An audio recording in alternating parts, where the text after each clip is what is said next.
আপনাদেরকে জানাই, পরপর 12 দিনে সংঘর্ষ বিরতি চুক্তি লঙ্ঘন করেই চলেছে পাকিস্তান। বিস্তারিত জানবো আমাদের প্রতিনিধি ভাস্করের কাছ থেকে। ভাস্কর, বিস্তারিত জানাও।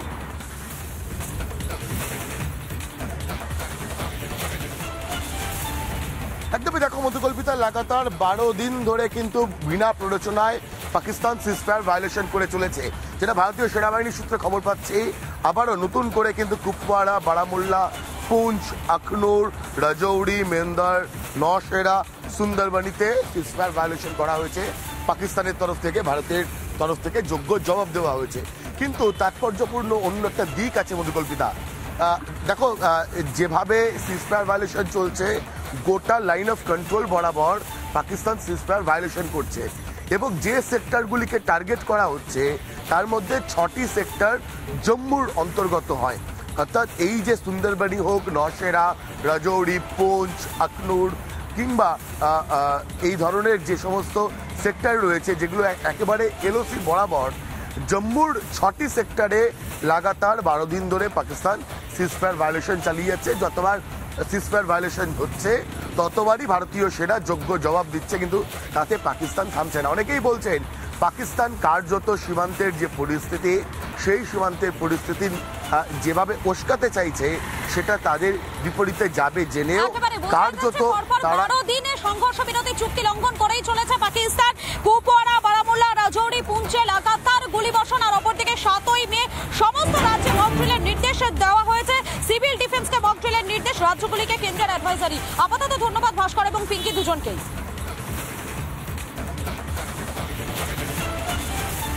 এবং গতকালকের পর আজ আবারও পুঞ্চ সীমান্তে সেখানে সংঘর্ষ বিরতি চুক্তি লঙ্ঘন বাড়ানো হলো। পুঞ্চের নিরাপত্তা, মোড়ে মোড়ে চলছে নাকা চেকিং, প্রত্যেকটি গাড়ি থামিয়ে চলছে তল্লাশি করছে জম্মু কাশ্মীরের পুলিশ। আরো একবার জানাবো আপনাদেরকে এই মুহূর্তে যে আপডেট। গতকালকের পর আজ ফের পুঞ্চে সীমান্ত বিরতি চুক্তি লঙ্ঘন বাড়ানো হলো। পুঞ্চের নিরাপত্তা ব্যবস্থা, মোড়ে মোড়ে চলছে নাকা চেকিং, প্রতিটি গাড়ি থামিয়ে চলছে তল্লাশি জম্মু কাশ্মীর পুলিশের।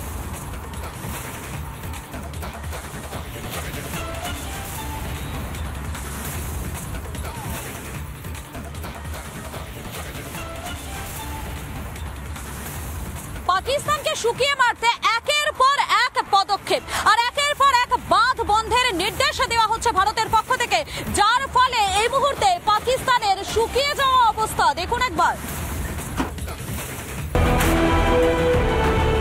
যেমন কথা তেমন কাজ।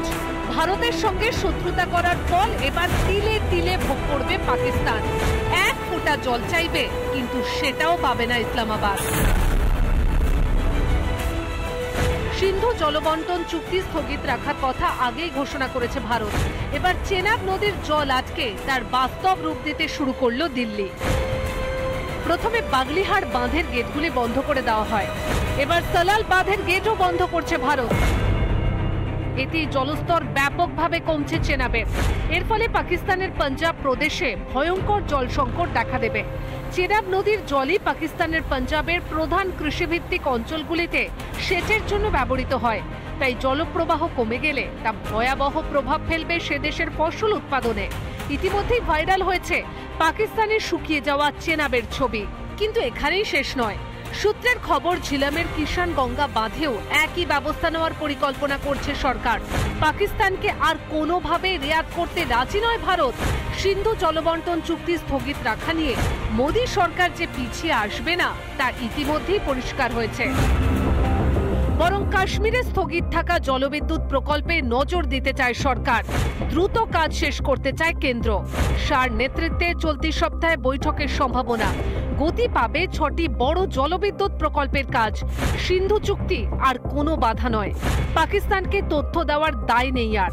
10,000 মেগাওয়াট বিদ্যুৎ উৎপাদনের সম্ভাবনা। তাছাড়া সেচে বিরাট অগ্রগতির সম্ভাবনা উপত্যকায়।